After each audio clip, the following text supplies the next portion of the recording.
Hey guys, it's Frodo here again.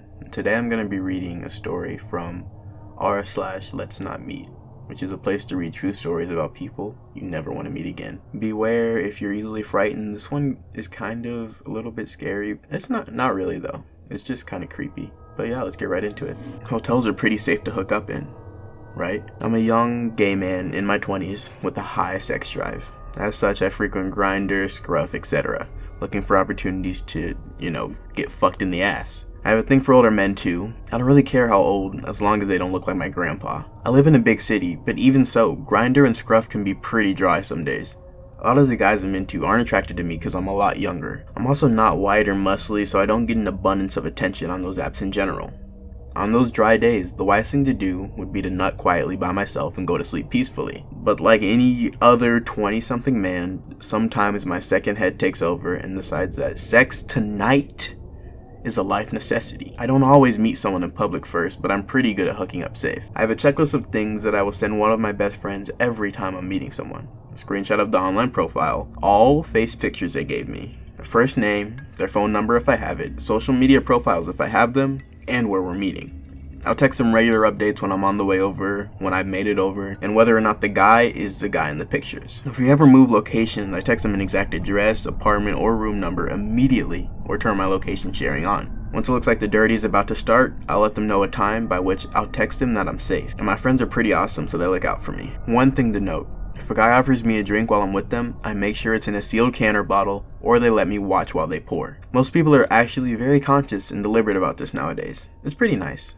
Anyway, a couple months ago, I figured I'd start proactively casting a wider net for those nights that the apps are dry. I joined the site online specifically catered to the gay, older, younger crowd. Very early internet days, such retro in terms of UI. Eventually, I get a message from this guy. He sends me a sort of low-res picture of him in oversized glasses and a sweater/button-down combo. I read his profile and he's 71, enough for me to think, that's old. And I can't quite tell if I'm attracted to him from the first photo. I message back asking for a second, and good sign, he sends one over without fuss. Again, a bit low res but without the glasses, and I think, yeah, okay, maybe. His profile says something about how he's from the UK, and he's quite tall. So I figure British accent, tall daddy? It'll be novel at least. Reading further down, he prattles on about how he likes meeting new people who are strong-willed, and breaking them down to be completely submissive to him. Sounds hot. We exchange phone numbers and text on WhatsApp a bit. He seems a bit arrogant. He starts telling me people often say he looks like a movie star. He looks way better in real life. Apparently, he chooses poor pictures intentionally so people get pleasantly surprised when they meet. And is telling me how he can tell that I'm smart by the way I text or something. I heard it all before, but I have a bit of a high tolerance for this brand of old man bullshit posturing at this point. He lets me know a date he'll be coming in and staying in a hotel downtown. A month later, I figure I'll probably forget about him by then and never message him again. And then a month later rolls by, and it's another particularly dry night in the apps.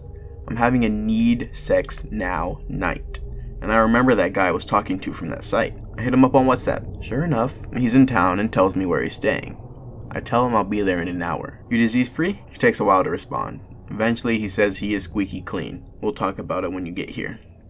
I'm like, okay, sounds good. Text one of my friends the usual. I'm a little more nervous for this one just because he seems a little odd, and I kind of trust the apps a bit more, weirdly. It's much easier to tell if someone is a legit person when they live in the same area as you. I figure it's a hotel, you can't be planning anything too awful for me.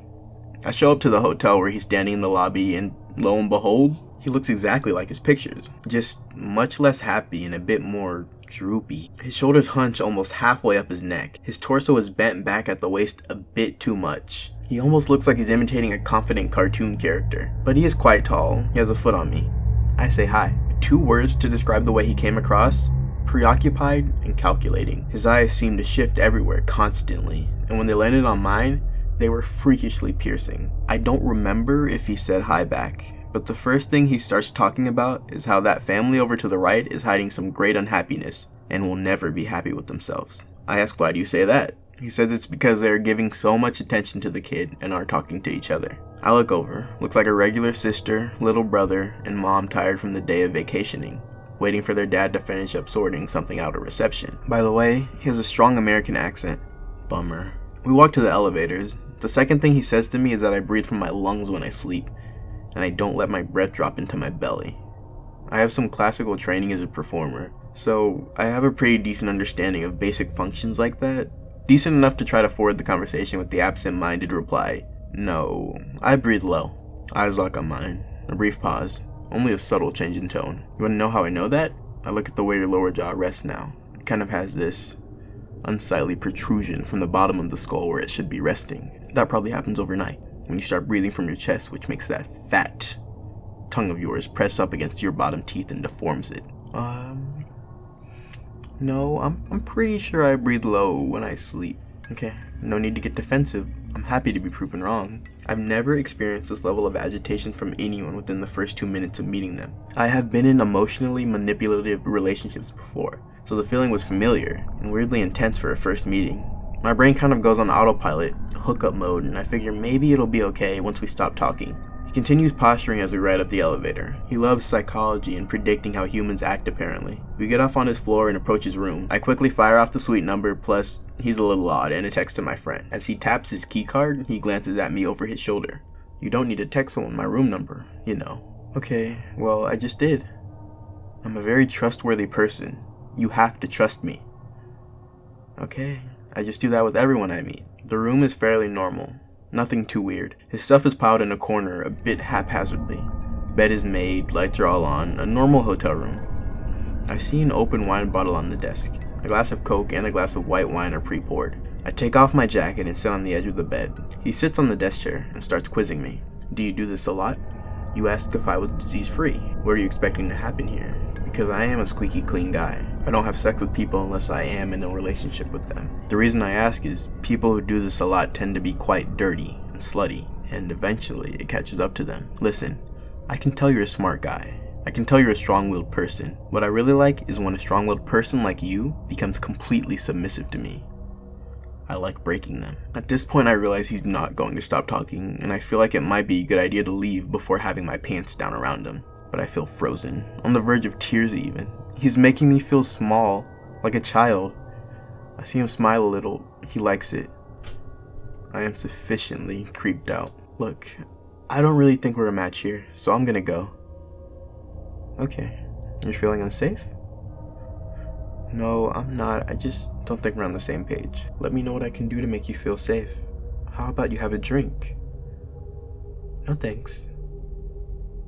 Diet Coke or wine?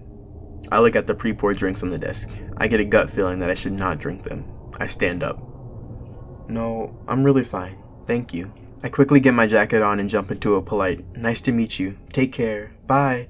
On my way out the door, he gives me wrong directions to get down to the subway from the hotel. Tells me smart people take that route. Stupid people take the long way. I say thanks and leave. I text my friend, "Holy fuck, I'm safe." And I take my normal ass subway route home. Thank you very much. I pledge to stop letting my dick think for me. Young Harrison Ford, let's not meet again. That was insane. I cannot believe that. You have to, vet these people. You have to meet them in a public place so you can know that you're safe before you try to hook up with them. But yeah, I'm really glad you made it away okay. I don't know what he was planning by giving you those wrong directions with the subway.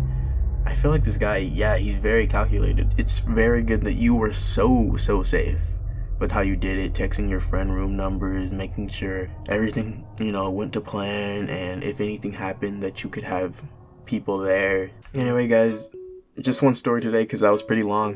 But honestly, I kind of like the creepy stories. I like the feel of these. I like reading them. I like doing the voice. I'm a very trustworthy person. You have to trust me. I like that. It's fun. So yeah, I'm probably gonna keep doing these. Yeah, if you liked the video, give it a like. If you're new here, subscribe. Comment what you thought. If you want more creepy videos. But other than that, yeah, I'm gonna get going. Get to editing. Goodbye.